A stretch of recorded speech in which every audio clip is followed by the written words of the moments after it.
नमस्कार मंडळी, कसे आहात सगळे? आज मी मंदिरापासूनच व्हिडिओला स्टार्ट केलं आहे. खरं तर हे मंदिर आहे श्रीनाथ म्हस्कोबांचं राऊतवाडीचं मंदिर आहे. आणि इथं जे घर दिसतंय ना, इथे मी आरव 6 महिन्याचा असल्यापासून राहत होते.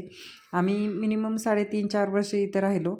आमच्यासाठी खरं तर खूप भाग्याची गोष्ट होती की आम्हाला घर अगदी मंदिराशेजारीच मिळालं होतं. खरंच खूप आशीर्वाद आहेत आमच्यावर श्रीनाथांचे. आमच्या संसारात जे काही चढ-उतार आले असतील वगैरे, तर ह्यांच्या आशीर्वादाने कायम आम्ही त्याच्यातून बाहेर पडलो. खूप छान आम्हाला सगळं वातावरण मिळालं होतं इथे. आणि आमच्या घराचे जे घरमालक होते तेही खरंच खूप कोऑपरेटिव्ह होते. इथे मागेच त्यांचं घर होतं. आणि मला खरंच अजूनही खूप आठवणी ताज्या होत्या माझ्यासाठी. मी आज मिनिमम 8 वर्षांनी तरी आले होते इकडे. आज येण्याचं कारण म्हणजे आज माझ्या मैत्रिणीच्या पार्लरचं ओपनिंग होतं. त्यासाठी मी इकडे आले होते. तर म्हटलं चला, खूप वर्षांनी आपल्या जुन्या आठवणी, आपले जुने लोक सगळ्यांना भेटून यावं, म्हणून मी आले होते आज. मग अशी राऊतवाडीवरून आल्यावर मी सुजीच्या घरी आले. सुजीच्या घरून थोडंसं आवरलं. आता आम्ही 1-2 फ्रेंड्सला भेटायला जाणार आहे. आणि बरेच वर्ष, मला असं वाटतं मी 9-10 वर्षांनी पिरंगुटला आलेली. त्याच्यामुळं मला खूप एक्साइटमेंट आहे जुन्या मैत्रिणींना भेटायची. मग आता मी मैत्रिणींना भेटायला चालली सुजाताबरोबर. मग तिथून आम्ही डायरेक्ट शीतलच्या पार्लरला जाणार आहे. खरं तर तिचं ओपनिंग संध्याकाळी 7-8 वाजता. एवढं लेट थांबता येणार नाही मला, म्हणून दुपारी जस्ट जाऊन भेटून येणार आहे आम्ही दोघे. आणि सुजाताचं काही पटकन आवरत नाही. सुजाताचं निवांत चाललंय.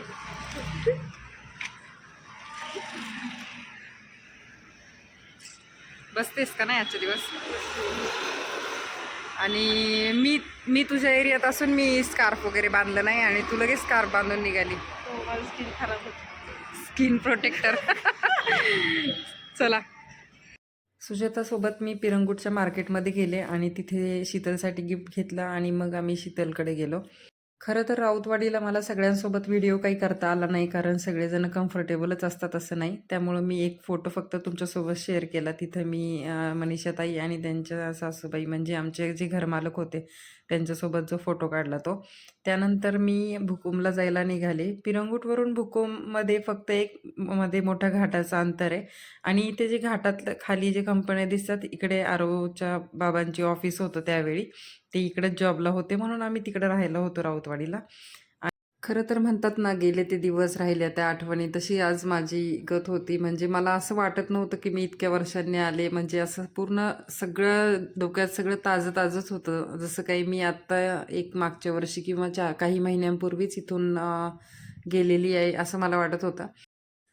आरव 2.5 वर्षाचं होईपर्यंत आम्ही राऊतवाडीतच राहिलो होतो. त्यानंतर आरवला प्ले ग्रुपला टाकायचं म्हणून आम्ही ठरवलं की अगदी स्कूलजवळच राहायला जायचं. म्हणून आम्ही या बिल्डिंगमध्ये काही दिवस, म्हणजे एक मिनिमम 5-6 महिने राहायला आलो होतो. कारण त्याच्यासमोरच अगदी अपोजिट साईडला शीतलचं घर, आणि शीतलच्या घराशेजारीच एक प्री स्कूल होतं. मग आम्हाला अगदी जवळ हवं होतं, म्हणून आम्ही इकडे शिफ्ट झालो. मगाशी मी म्हणाल्याप्रमाणे शीतलच्या पार्लरचं ओपनिंग हे संध्याकाळी 7 वाजता आहे, म्हणून अजून डेकोरेशन बरंच बाकी आहे. पण मला थांबता येणार नाही, म्हणून मी दुपारीच भेटायला आले होते. तिचं खरं तर पार्लर हे 6-7 वर्षापासून आहे, परंतु तिने रिन्युएशन केल्यामुळं परत ओपनिंग ठेवलं होतं. आणि मला खरंच सांगायला खूप, म्हणजे तिच्याबद्दल एक प्राऊड वाटतं की तिने हे जे प्रशस्त पार्लर जे केलं होतं, हे सगळं काही स्वतःच्या हिमतीवर केलं होतं. यामध्ये तिने घरातला कुठलाही वाटा घेतला नव्हता, कारण तिचं खूप स्वप्न होतं की मी माझं पार्लर मी माझ्या हिमतीवरच आणि तिची तुम्ही मेहनत वगैरे तर बघूच शकता. किती छान असं सुसज्ज पार्लर केलं आहे तिने. खूप छान, मला पण आवडलं. फुल AC पार्लर आहे. आणि मी दुपारी आल्याचा एक मला प्लस पॉईंट मिळाला की मला प्रॉपर व्हिडिओ काढता आला तिच्या सलूनचा. नाहीतर मग परत मला सगळ्यांपुढे जास्त काढता नसतं आलं, कारण गर्दी असणार सगळ्यांची संध्याकाळी, म्हणून.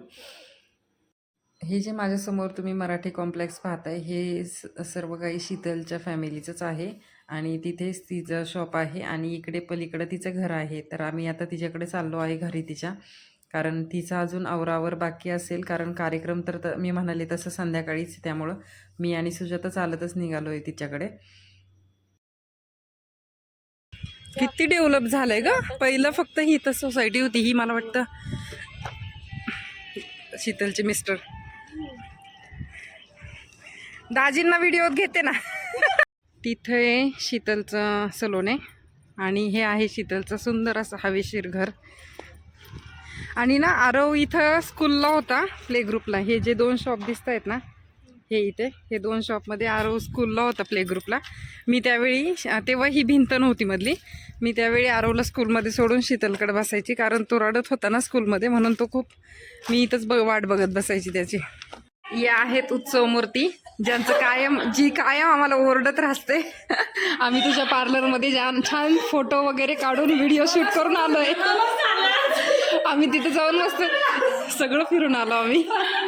आणि हे शीतलचं छान घर. आणि ही शीतल.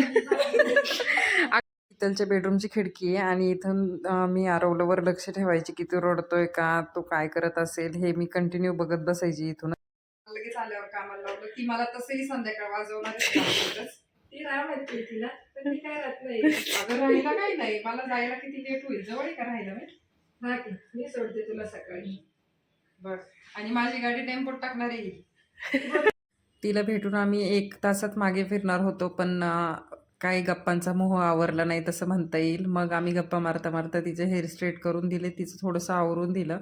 आम्ही मिनिमम 5-6 वर्षांनी भेटलो होतो, कारण दुसरी एक शीतल तिच्या पार्लरच्या ओपनिंगसाठी पण आम्ही मध्यंतरी भेटलो होतो. त्यानंतर डायरेक्ट आज भेटलो होतो. खरंच खूप मजा आली. आम्ही इतक्या गप्पा मारल्या. शीतलबद्दल 3 गोष्टी मला कायम खूप आवडतात. त्या म्हणजे एक मेहनती, चप्पळ आणि सगळ्यात महत्त्वाची गोष्ट म्हणजे स्वच्छ. खूप स्वच्छ राहायला आवडतं तिला पहिल्यापासून. शीतलचं आवरून देण्याआधी आम्ही तिच्यासोबत गिफ्ट वगैरे देताना किंवा असंच गप्पा मारताना खूप फोटो पण काढले होते. ते थोडेसे मी इथे ॲड केले. त्यानंतर आम्ही शीतलचं आवरून दिलं, तिच्यासोबत परत फोटो काढला आणि नंतर मी आणि सुजाता घरी जाण्यासाठी निघालो. खरं तर सुजाता तिथेच जरी राहत होती तरी तिला अजून एक कार्यक्रमासाठी जायचं होतं, म्हणून तीही थांबली नाही. मग आम्ही घरी येताना परत एकदा पार्लरवर गेलो तर तिथे डेकोरेशन कंप्लीट झालं होतं.